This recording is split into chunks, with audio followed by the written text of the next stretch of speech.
because I just don't want to ever forget that's the core unit here. You asking me out? Yes. Okay. And so I like doing that. Where are you taking me? Well, I have a gift card from the time Greg did a speaking engagement. You have my gift card in your wallet. I'm just kidding. We could use it. Yeah.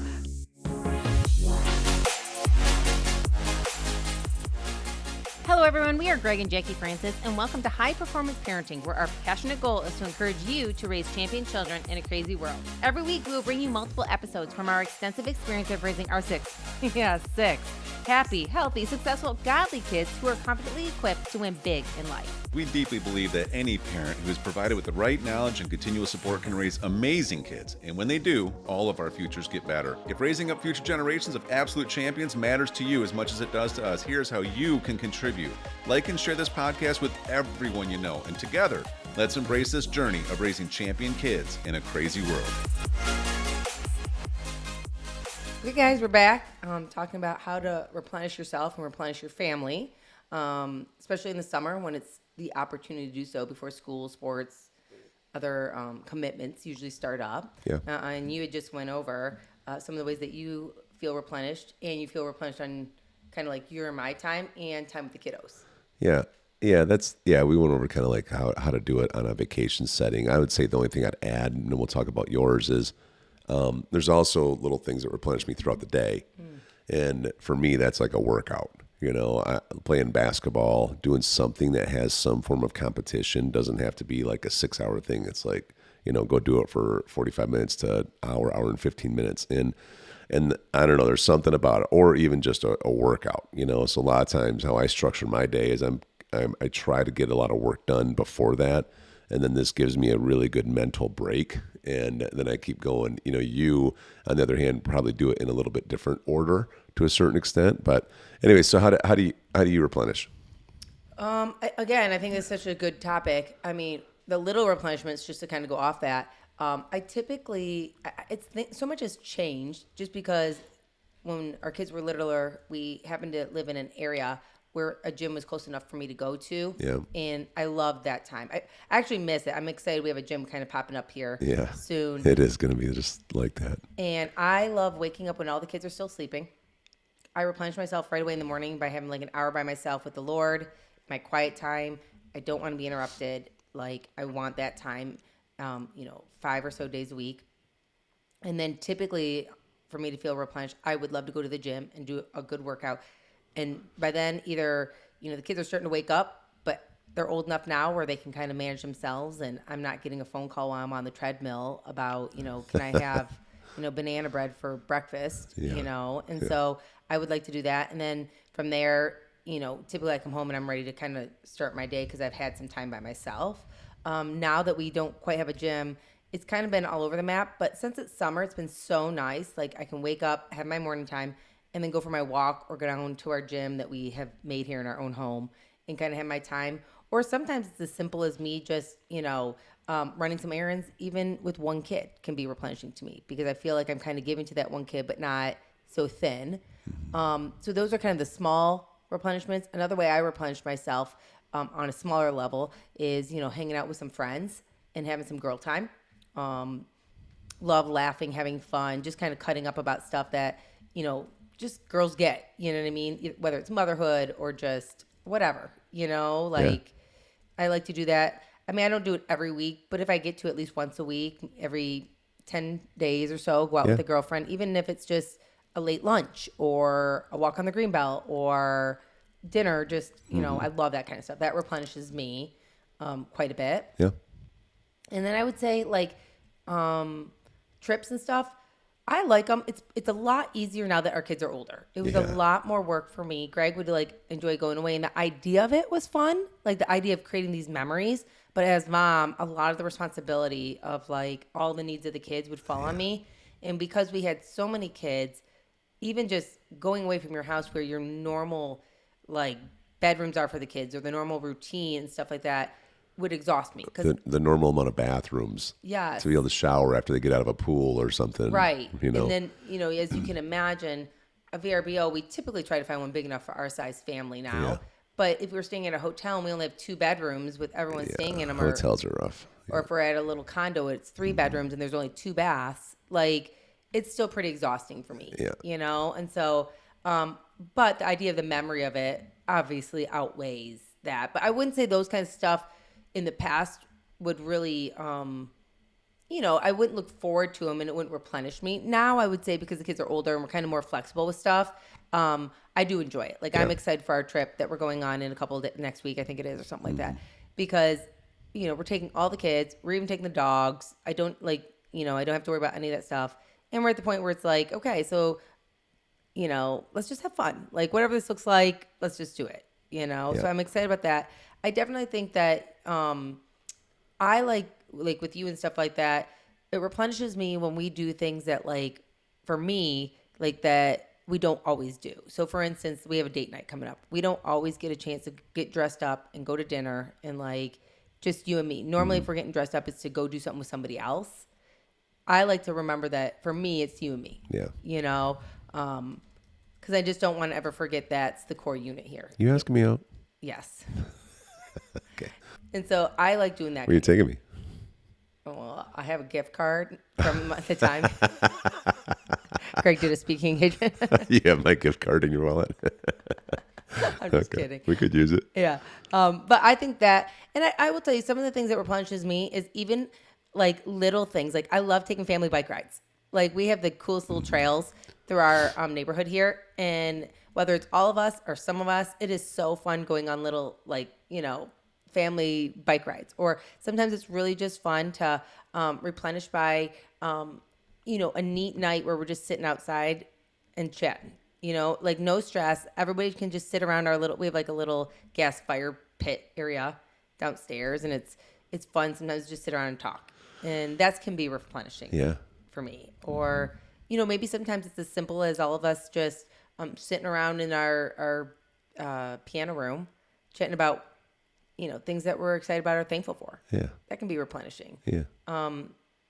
We have this new thing that we're doing with the kids. We try to do it regularly in the summer where we go through just kind of like the books where we talk about the different, I don't know how to explain it. Like, we're going through all the books right now with the kids where Sex education. Yes. Thank you. I couldn't, sex education. And there's like a 3-book series that we like to go through. And depending on the age of your kids is what book you're on. Right.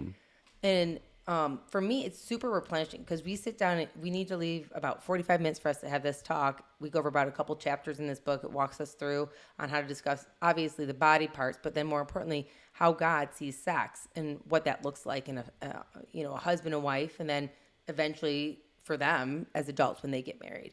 And we've been doing that, give or take, every week with them. It's like a little Bible study almost with them because it's from a biblical point of view. Yeah. And to me, that replenishes me because the kids are asking us questions that you and I never would know that they had questions about.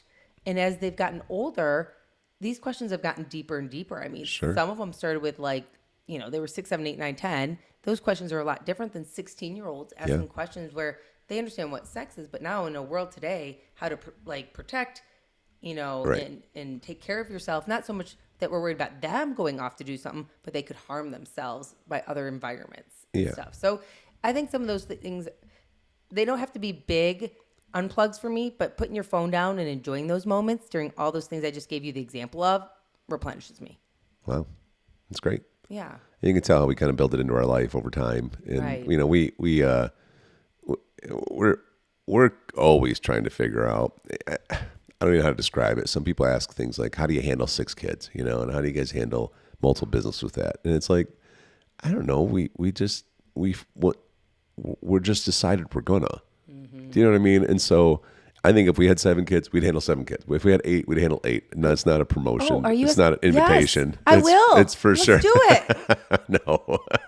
No, it's not like that. We got it on recording. Greg wants 8 kids. No. Did we hit rewind? If we had 8, we'd handle 8. But the point is, whatever kind of stuff you get thrown in your lap, if you have the right attitude, it's like, I'm telling you, this is something the Holy Spirit's just been pressing me lately, is when I've been asking questions about new business or whatever. It's like the Holy Spirit just keeps reminding me, keep asking better questions. Keep asking better questions. Because your mind can tend to go to, man, I'm overwhelmed when will this season be over or something like that, right? Horrible question, right? Instead of, man, I might be a little overwhelmed. Hey, God, how do I increase my capacity and enjoy this season more? Like it's a whole different question. It puts your brain in a whole different spot, right? And I got this new endeavor over here. I don't even know what value I'm going to be able to bring to it. Instead of, hey, it's like, okay, I got this new endeavor over here. Let me try to list every single way that pops in my brain about value that I can add every single day. Like I don't know. You have to activate your mind. So my point is, I feel like we're rattling off a whole bunch of cool things that we do that help us with this balance of busyness, but then we also have a good balance of replenishment. And that's how, when a lot of people look at us, they think, man, you guys make it look easy sometimes. I'm like, well, I think it's just years of adjustments and years of asking the right questions and years of trying to figure out, how can this be not burdensome? How can this be not high stress? Like, how can we have the tension between moving everything forward, adding things to our plate, plus keeping ourselves replenished and keeping peace and joy in our life and connection. And I think anybody could do it. It's just there is a level of intentionality in it, right? Wouldn't you agree? Yeah, I agree. I mean, and try, fail, adjust, right? Like, don't keep doing the same thing. Like, when our kids were young, I think every parent does this. We think, oh my gosh, we have to do everything to enjoy every stage. For instance, we have to take them to like whatever Disneyland or whatever. We have to do it. So let's take them all when they're 2. And they don't remember it. And we're stressed out. And they can't do half the stuff. But we did it for them. Check. Or we have and our memory ain't great about it. Yeah. Or they have to go to the beach. We have to go to the beach. We have to go to the beach. And when you're doing it at 6 months old, when they don't like the water and they're screaming and you're underneath the tent the whole time because they can't get sunburned, but they have to go. You know what I mean? Or like, oh no, at 5, we have to do blank. You know what I mean? Like, whatever it is. And I think we've all done it. We've all done it, whether it's a quote unquote memory to unplug or whatever the case may be. We've done it with sports. Hey, they all need to get in sports. And here they're running around staring at a soccer ball, not knowing how to kick it to what fence, right? Like, 100%. So I just think we've learned through the years. I was actually just talking to Abby about this because she was mentioning something about just how different it is. She's 16 now. And Mom, did you and Dad do this with us, what you do with Hunter? I forget what it was. It was like Hunter got an opportunity to do something like, I don't know, bike ride through the trails or something like that. And I said, we didn't have trails, first of all, where we lived to go do that. But number 2, like, we just didn't. It's so different now. We see things different now. Like, it's like. Well, there's so many different scenarios. Like, Abby and Bella are 6, so that'd be fun. But we also had to take care of a 5-year-old and a 3-year-old and a 2-year-old at that time. Right. So it isn't like you're just like, okay, let's go on a bike ride. No, by then we're strapping multiple things to bikes at this point. No. Somebody probably just had a blowout sitting in there. We used to have that big long cart, remember? It was 5 kids long at that time. Yeah, and you're pulling it. And I'm trying to pull it up those. Remember we'd go for a family walk and I'd be sweating. I'm like, and they're just like, this is so fun. I'm just like, this is not fun.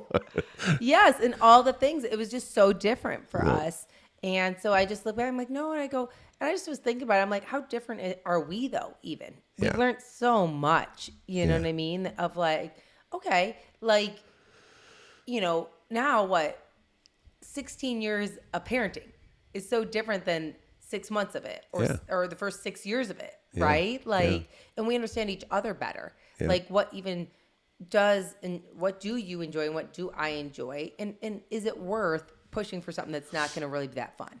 I will tell you, I think, though, it was neat because when I think about replenishment, even on different levels, I had a chance to take a couple of the kids to visit my parents on a trip this summer back to Michigan where my parents live. And for the kids, I took our 2 youngest ones, right? And it was really neat because we haven't done this before where, like, you had all kinds of plans with the other kids. I had plans with 2 little kids, you know what I mean? And I think it was a little bit of a new replenishment for us. You know what I mean? It was really kind of neat. You took the kids to golf and tennis the whole time, which the big kids loved that. Yeah, because they're the age that we can all compete with each other. And it's and then you didn't have the pressure of kind of like including the little kids that aren't quite at those levels. Correct. Right? Yeah. And then I took the kids and had a blast with my parents and their cousins. But you got to just manage 2 kids. Right. And it's a whole different travel experience and stay experience. And so I thought about it. I was like, that was kind of replenishment, even in a separate way. Yeah. Sometimes we think we have to do it all together. Yeah. And that trip was actually very replenishing. And you got to kind of connect and do some fun things. So I think it's just being creative more than anything and being okay with it. And knowing that it's going to change in times. Yeah. Yeah. Yeah, that's good. I mean, so I just suggest to people listening out there, just think through this concept of after I do this thing, not that there isn't going to be some stress around organization of whatever the thing is, but, do you come back and do you feel like, oh, that was fun? I kind of needed that. Or do you come back and be like, whoa, I need a break, because if that's the case, you might want to just rethink what you're spending your time doing. And I love your point about there's a lot of society pressure about what we're all supposed to be doing for our kids, and you just have to be above it. You just sincerely do. You don't have to be mad about it. Just say, well, we are who we are, and let's do what works for us. And if we do what works for us, we're going to have peace and joy and happiness in our house. And then, honestly, everybody's going to be asking, well, what do you guys do? Right. Right? Because that's what we get all the time. Yep. So good. Hey, everyone. Thanks for listening, and thanks for your love and support. We hope that today's episode added tremendous value to you and your family. It would mean so much to us if you would partner with us on our mission of helping parents around the globe raise champion children in this crazy world. To do so, simply take a moment to like and share this podcast with everyone in your network. See you next time.